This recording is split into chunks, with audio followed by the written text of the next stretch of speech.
नमस्कार, सुप्रभात। 5 मई 2025 का दिन आपके लिए मंगलमय हो। ये दिन आपके लिए शुभ हो, ऐसी मेरी कामना है। 5 मई 2025 को शुभ मुहूर्त कब कब है, निकिष काल कब कब है, निकिष काल में राहु काल का क्या समय है, दिशाशूल किस दिशा में है और इसका क्या निवारण है, ये सारी बातें इस वीडियो के माध्यम से आप तक पहुंचा रहा हूं। वीडियो में शुरू से आखिरी तक बने रहें। हो सकता है ये वीडियो आपके आज के दिन को मंगलमय बना दे। आज का कोट है, जो कुछ भी तुम्हें कमज़ोर बनाता है, शारीरिक, बौद्धिक या मानसिक, उसे जहर की तरह त्याग दो, स्वामी विवेकानंद ने कहा है।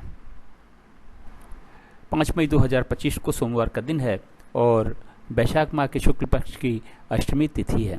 अष्टमी तिथि सुबह 7:36 तक रहेगी। उसके बाद नौमी चालू हो जाएगी। मीराचार्य ने काल को 5 भागों में बांटा हुआ है। महंत काल सबसे अच्छा काल, फिर अमृत काल, फिर बक्र काल। शून्य काल और राहु काल निकिच काल हैं। इन दोनों समय काल में हमें कोई भी शुभ कार्य नया कार्य नहीं करना चाहिए। यदि हमने कोई भी शुभ कार्य नया कार्य इन दोनों समय काल में किया उसके सफल होने की संभावनाएं शून्य के बराबर रहेंगी। महंत काल, अमृत काल में वैसे तो आप कोई भी शुभ कार्य नया कार्य कभी भी कर सकते हैं, लेकिन बेहतर रिजल्ट पाने के लिए युवा और प्रौढ़ के समय को चुनेंगे तो कहा यह जाता है कि कार्य शीघ्र पूर्ण होगा, कार्य निर्विघ्न पूर्ण होगा और कार्य 100% सफल होगा। बक्र काल में कहा यह जाता है कि यदि आपने कोई भी शुभ कार्य नया कार्य शुरू कर दिया है तो कार्य तो पूरा हो जाता है, लेकिन बहुत ही ज़्यादा दिक्कतों और परेशानियों के बाद में। तो कोशिश करें कि बक्र काल में भी कोई शुभ कार्य नया कार्य न करना पड़े तो बेहतर है। अगर किसी वजह से करना भी पड़ता है तो युवा और प्रौढ़ के समय को चुनेंगे तो ठीक रहेगा, लेकिन ये मान के चलिएगा कि इसमें भी दिक्कतें हजार आने वाली हैं। राहु काल फ्लोटिंग काल है। ये महंत काल, अमृत काल, बक्र काल और शून्य काल में पड़ सकता है। राहु काल यदि महंत काल, अमृत काल, बक्र काल में पड़ता है तो उस समय हमें कोई भी शुभ कार्य नया कार्य नहीं करना चाहिए। यदि हमने कोई भी शुभ कार्य नया कार्य उस समय किया तो उसके सफल होने की संभावनाएं शून्य के बराबर रहेंगी। राहु काल से पहले यदि हमने कार्य शुरू कर दिया है तो कोई दिक्कत नहीं, और कार्य अगर राहु काल के बीच में कहीं जाके समाप्त होता है तब भी कोई दिक्कत नहीं है। महंत काल आज के दिन 7:36 रात से शुरू होकर 9:12 रात तक है। 6 बजे अमृत काल सुबेरे 6 बजे से शुरू होकर 7:36 सुबेरे तक है। फिर 10:48 सुबेरे से शुरू होकर 1:12 दोपहर तक है।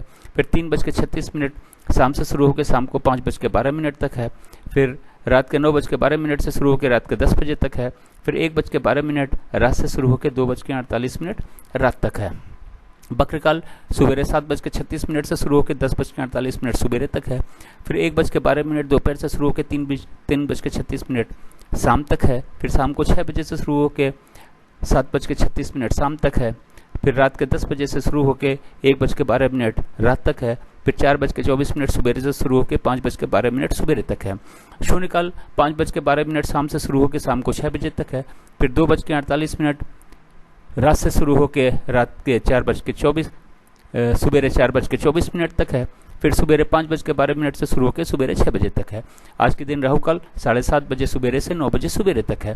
ये रहा 24 घंटे का समय के हिसाब से वितरण और विवरण। चार्ट को या तो नोट कर लें या तो डाउनलोड कर लें और आज के दिन के सारे शुभ कार्य, सारे नए कार्य इस चार्ट के अनुसार करें। अपने कार्यों को सफल बनावें और दिन को भी सफल बनावें। अब बात करते हैं कि इस चार्ट का उपयोग आप कहाँ कहाँ और कैसे कर सकते हैं। गृह प्रवेश, मुंडन, कोई नई कथा, नई हवन, नई पूजा या नामकरण का शुभ मुहूर्त देखना हो तो चार्ट का उपयोग करें। उस शुभ मुहूर्त में ही इन कार्यों को शुरू करें।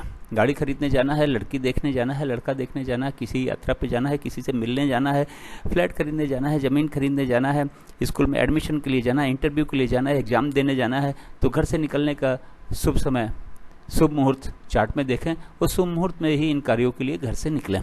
बिजनेस मीटिंग या बिजनेस नेगोशिएशन के लिए जाना है तो घर से या फिर ऑफिस से निकलने का शुभ मुहूर्त चार्ट में देखें। उस शुभ मुहूर्त में घर या ऑफिस से इन कार्यों के लिए निकलें। अब बात करते हैं दिशाशूल की।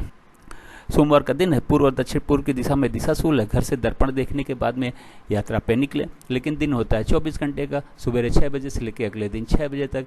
इस 24 घंटे में कहीं जाके यदि आप वापस आ जाते हैं तो दिशाशूल का कोई दोष नहीं रहता, लेकिन किसी वजह से आपको रुकना पड़ता है तो पीछे दिए गए चार्ट का उपयोग करें और यात्रा का शुभ मुहूर्त देखें। उस शुभ मुहूर्त में ही यात्रा पे निकलें, अपनी यात्रा को सफल बनाएं और दिशाशूल के दोष को भी समाप्त करें।